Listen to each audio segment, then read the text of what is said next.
the fact that there's this ongoing massacre. And if I could just explain to people what's going on really quickly, it is horrifying, you guys. I mean, there's a thing called the Great March of Return, and it's been completely nonviolent on the side of Palestinians.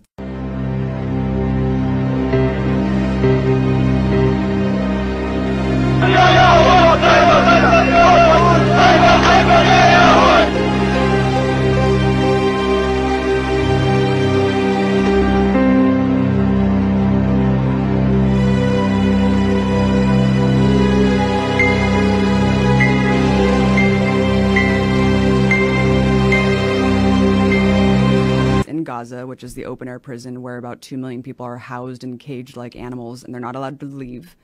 I can't think of any other place in the world that refugees actually can't leave. Otherwise, they'll be shot. So there's like Israeli guard posts surrounding this place. They count their calories. They don't let them have concrete, anything that can be construed as a weapon, etc. In 2017, 14,345 tons of textiles were transported from Israel into Gaza.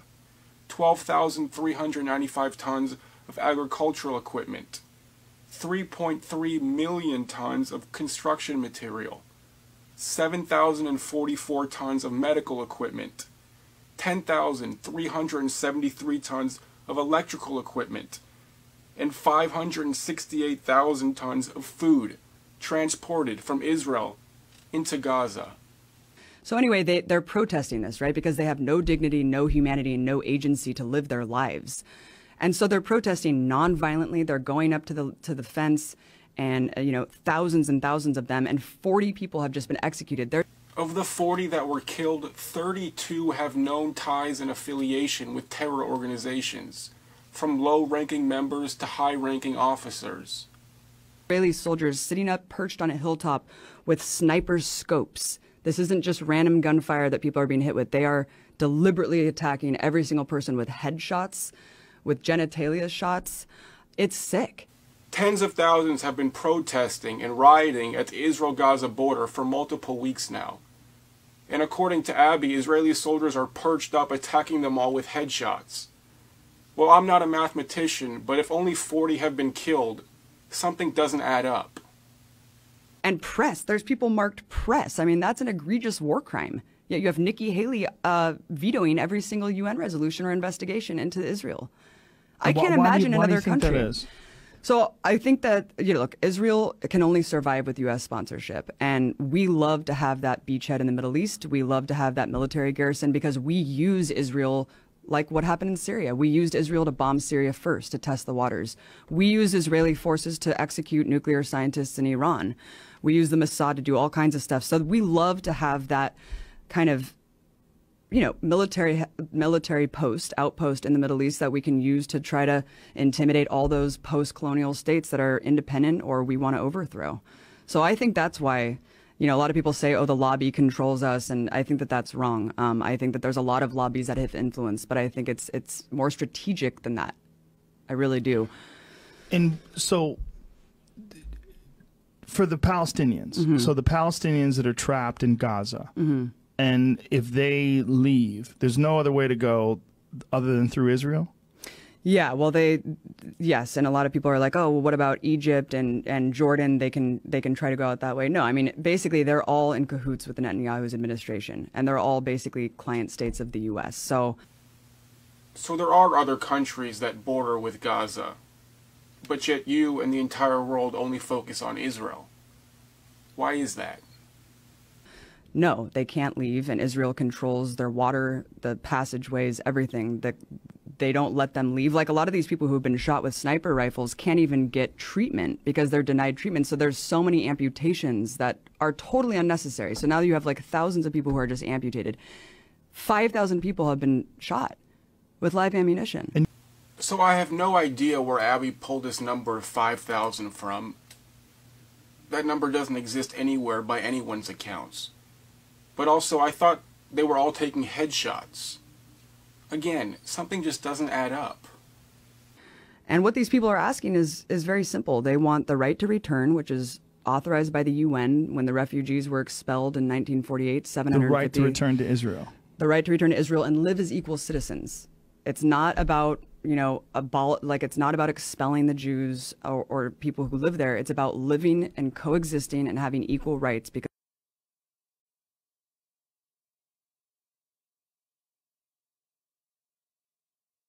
what does Israel want?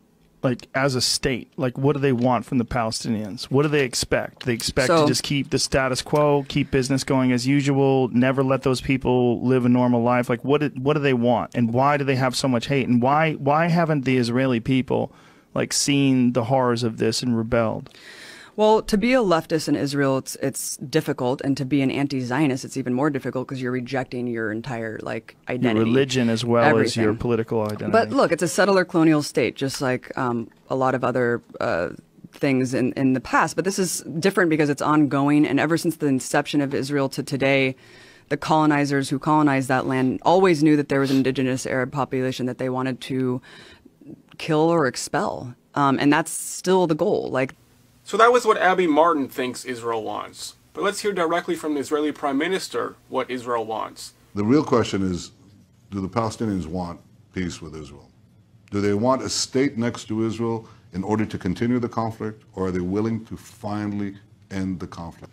That's what we dream about. And by the way, that's what we dream about with everyone. We'd like to see it with Iran too. Anyone who's been at war, to war, like I've been, who's lost loved ones, been wounded in military action, believe me, you don't want war, but you want a real peace. A real peace, in this case, means a real peace with the Palestinians, in which they recognize the Jewish state. From Ben Gurion himself, the original, prime minister of Israel, I mean, he said there's so many Arabs here, we need to expel them and take their places. So it was never a land without a people and a people without a land. It was always overrun with Arabs, and they've always just wanted to expel the indigenous population so they can have an ethno-supremacist state. And that's really what it is. And so even after supposedly trying to kill or expel the Arabs for 70 years, their population of 1.8 million is greater than ever before. They represent almost 21% of the entire population of Israel, which is greater than ever before. And their growth rate is higher than the Jewish people in Israel. Can you be, I'm sorry to interrupt you, but can you be a Muslim and live in Israel? Can you be a Muslim and live in Jerusalem? Yeah, but there's so many discriminatory laws that basically it's an apartheid state for non-Jews. Like in what way? Like what are the laws that? I mean, there's so many things that people can check out, but I mean, just in the roads, like there's settler-only roads compared to Palestinian. Settler-only. Yeah, compared to Palestinian roads, people have different license plates. You have different ID cards. So if you are a person segregated schools, like just all that stuff. So you lies after lies after lies. An Arab citizen of Israel, a Christian citizen of Israel, any citizen of Israel has the same exact rights as a Jewish citizen of Israel. The same ID cards, the same license plates, and the same roads. In the West Bank or Judea and Samaria, they drive with green license plates because they are not Israeli citizens, which makes perfect sense. Palestinians in the West Bank are under the authority of the Palestinian government, the PA, so why would they have Israeli license plates or Israeli privileges? And of course, what Abby doesn't mention is the fact that there are cities in the West Bank that are illegal for Jews to enter, where they'll be killed.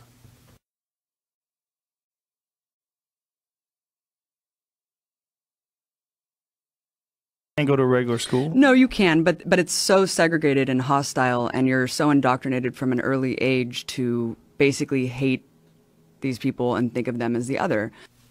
About that.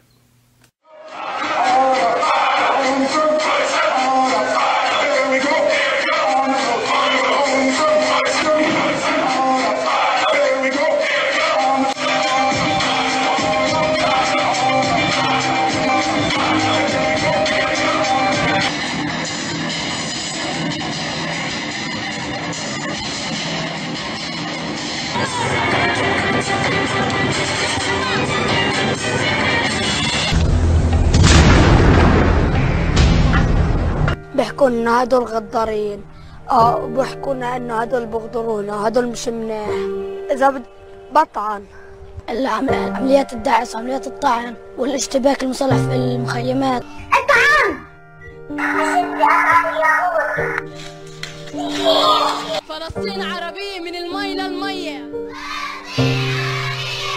And I encourage everyone to check out interviews that I did with just average Israelis in the streets, because the genocidal rhetoric is very apparent and it's very open. And is these there a good people one were that we talking can to play me. right now? Sure.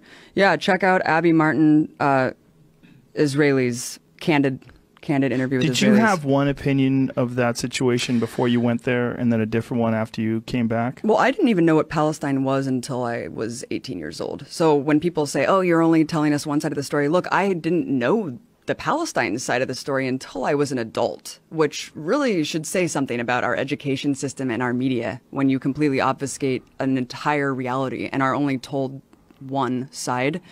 But before I went there, I had a conception of what it was, but once you go, you really see how much worse it is. This is good too. Okay. So yeah, start playing here. This is the thing, and also the Stand With Us people in the Israeli lobby basically said, oh, you cherry pick these interviews, you only pick like genocidal people to talk to. What the hell are you talking about? I was in Jerusalem. There's a place called Tolerance Square. It's a bustling shopping area. I spoke to people from all backgrounds, all walks of life, and I just asked them very simple questions. What is it like to live here? How do you deal with the, problems? And basically they just were very, very readily comfortable to tell me very crazy genocidal things on camera, thinking that would actually look good for an American audience. So keep that in mind and check this out. A lot of people are sympathizing with the Palestinian plight. Can you talk about what it's like to kind of live in this situation? First of all, it's very hard. I'm in an organization. It's called Lahava. It's against the Jews shouldn't marry Arabs. Did you say the organization did what again? The organization is, the thing of it is that Jews shouldn't marry Arabs. Shouldn't marry Arabs. Yeah. Why do you feel strongly about that? Because Jews is a special nation that God gave it to the Jews, and we don't want Jews to get mixed up together with a different nation. I think Israelis have to take over, and they have to kick them away. It will be much better not to kill them, just to go back to Arab countries. As if they didn't live there. You can't deal with these people. There's no need to try. There's no need to talk to them. What we can do is when they do enough harm, we retaliate. That's war, and that's the situation that any Jew who lives in Israel has to deal with.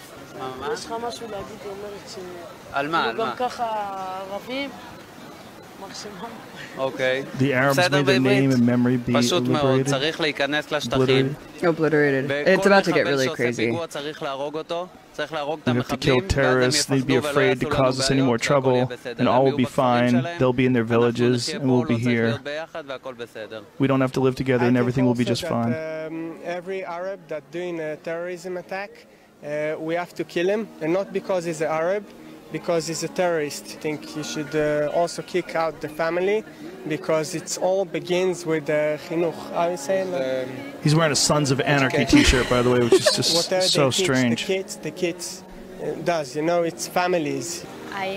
This is insane. We need to.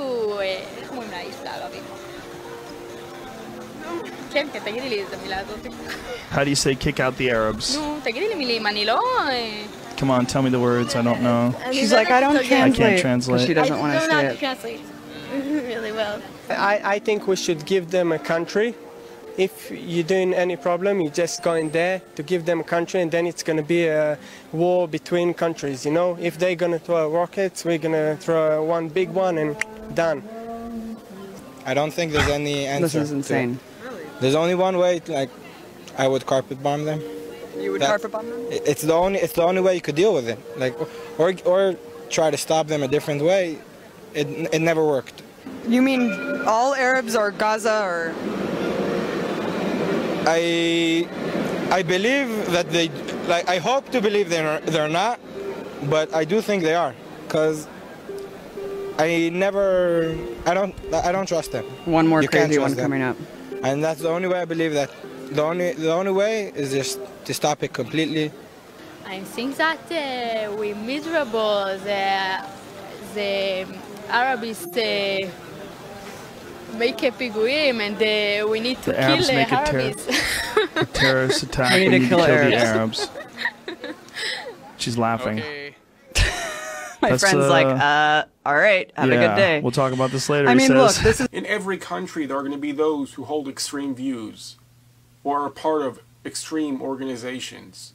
To carpet bomb Palestinians is wrong. To kill Arabs indiscriminately is also wrong. And the way that Abby makes it seem like this is a mainstream view in Israel is ridiculous. In fact, 60% of Israelis believe in restarting peace negotiations tomorrow, without any preconditions. is reflected in polls. A lot of people, when you look at Israeli society, you know, it started off as kind of a socialist project with the kibbutzes, and now it's just turned into a fascist, supremacist state where Netanyahu reflects the true face of Israel, just like Trump reflects the true face of this country. And when it's getting too toxic for even Natalie Portman to be this ambassador to Israel, you know that the tide is turning. But unfortunately, there's so much shit going on. Congress hasn't said anything. They just totally support this, man.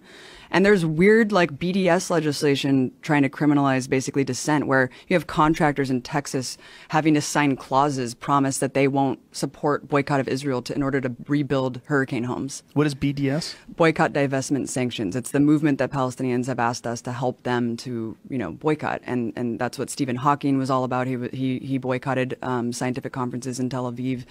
So this is what we got to do, and we have to fight our government to stop endorsing these massacres and atrocities. Well, obviously this attitude that these people have is coming from a place, and they were talking about terrorist attacks. Like, how many terrorist attacks are actually happening in Jerusalem or in Israel? If you look at the breakdown of terrorist attacks, how many are against soldiers? And that really gives you an insight. Look, these people are being occupied militarily. The occupation is illegal under international law. And resistance is a lot of times acceptable under international law when you're being illegally occupied. So if you look at terrorist attacks against Israel.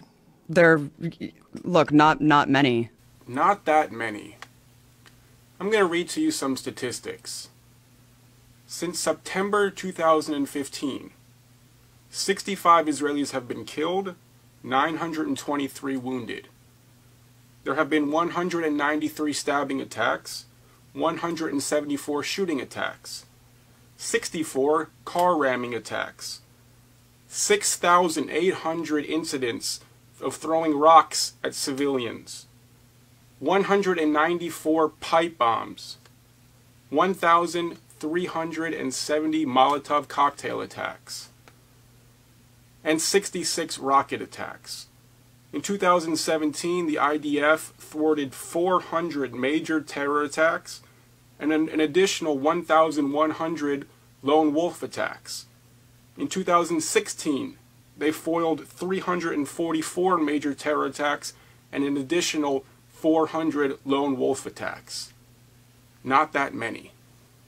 And when you look at the actual amount of people when you look at those terrorist attacks and see how many are against soldiers, like how many stabbing attacks are against soldiers, the numbers become very different. That's over 11,000 either successful or thankfully unsuccessful terror attacks in less than 3 years. And Abby wants us to believe that it's okay or justifiable because some of them were against soldiers. Don't you think it's a bit different in Israel, and they're more unified because of the fact that mandatory military service exists? Totally. So everyone is, if soldiers are attacked, citizens are attacked. They're all the same thing. Everyone is a soldier in Israel, essentially. Well, no, a lot of these are like armed soldiers that are right. But I'm saying everyone identifies with that mentality. because they have to do military time. Yep. Yeah. Yep. That's the same thing with South Korea. Places that have mandatory military service, they have a totally different idea and concept of nationalism. So they think, like if a military base got attacked in the United States, we would think, damn, soldiers got attacked. We wouldn't necessarily think of it the same way as if, say, Dallas got attacked. A terrorist attack happened in Dallas, we would think of it as an attack on American citizens. Not just military, but their military is their citizens because mandatory military service. Yeah, and what's really weird is during the last massacre in Gaza in 2014. The massacre in Gaza in 2014, also known as Operation Protective Edge, when Hamas rained thousands of rockets onto the heads of Israeli civilians.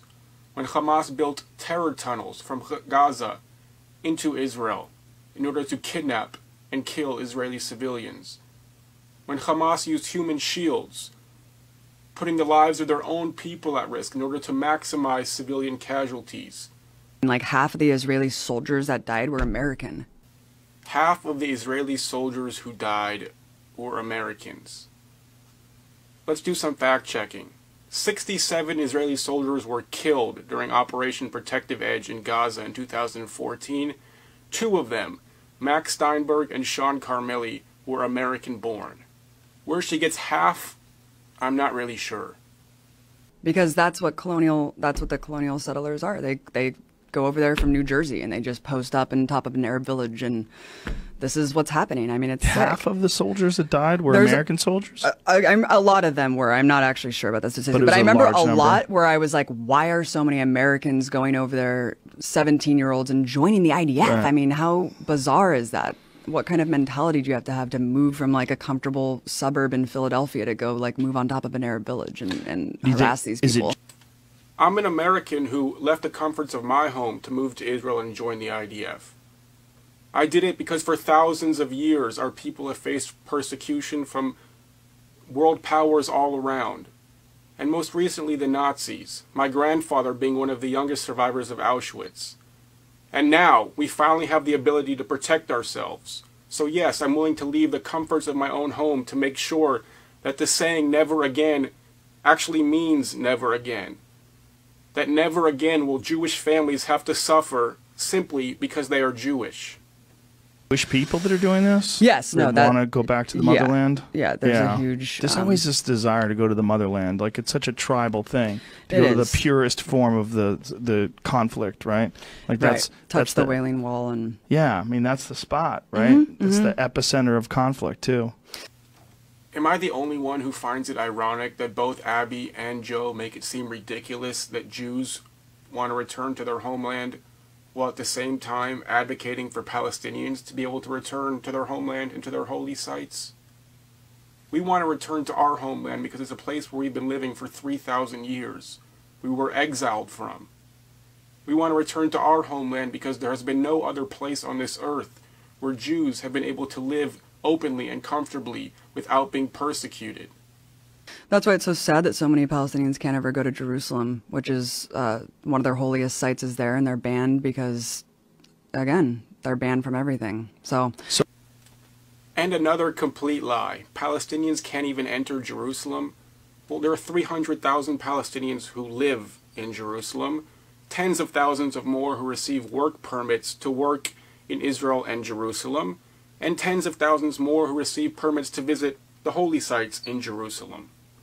So if you're a Palestinian and you live in Gaza, you're just stuck. You're stuck forever. And that's why these people are, like, people from America, they're like, why, that's why you have this mantra, like, oh, they want to die. They raise their kids to be suicide bombers. No, when you're in Gaza, you are born dead. You don't have a life. So that's why these people are giving up their lives to send a message to us. That's why they're doing this. That's the only reason they're doing this, is to send a message to us. Help us. That's all they can do, is use their bodies. So here Abby makes it seem like they only resort to violence and terror because of the blockade. Of course, this is another lie. The blockade was put into place only because of that very violence and terror. Israel withdrew from the Gaza Strip in 2005 without any blockade in place. But when Hamas took over, a world-recognized terror organization, both Israel and Egypt had no choice but to protect its borders and its people. Israel has still allowed hundreds, thousands of tons of supplies to enter into Gaza. They have pulled people out of Gaza for medical assistance. And still, Hamas has used that platform, that assistance, to build terror tunnels, to build rockets, to continue to put its own civilians in harm's way rather than helping them with the supplies and the aid that they are given. If Hamas woke up tomorrow and decided to recognize Israel and had a desire for peace, there would be peace. Every human being has the option to choose good over evil, and the Palestinian people are no different. There is never a justification for killing innocent civilians indiscriminately. Choose life over death. It really is that simple.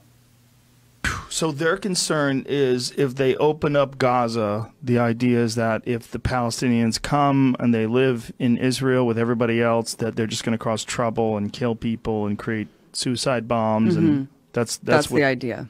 That's what they say. Even though when and the Israeli lobby and the Stand With Us and all these people have said, you know, you're portraying us as really different than we really are, because they like to portray themselves as this peaceful, loving, democratic nation. And they're like, Palestinians will say the same thing about us. Not true. I was driving around in settler plates in a car that looked like I was a colonial settler. I did not hear one person say anything remotely genocidal about Jewish people. I talked to You look like you could be Jewish people. Easy. Yeah. You could fit right in. Yeah, I fit right in. Just move on top of an Arab village. Thousands of Jews have been killed, tens of thousands wounded. There have been tens of thousands of terror attacks on Israeli citizens. Hamas and the Palestinian Authority incite violence against Jews every single day. The Palestinian Authority pays terrorists and their families for killing Israelis and for killing Jews. There are monuments in public squares named after terrorists, schools named after terrorists. But Abby Martin knows that they don't hate us because she drove in a car with a yellow license plate and nobody said anything to her. Got it. I mean, it's nuts. And thank you for letting me talk about this, because it is difficult to talk about it. And I'm sure it wasn't easy to get, you know, hundreds of emails telling you to denounce me and all that other stuff. Well, I mean, we've been friends for a long time. Yeah. I know you.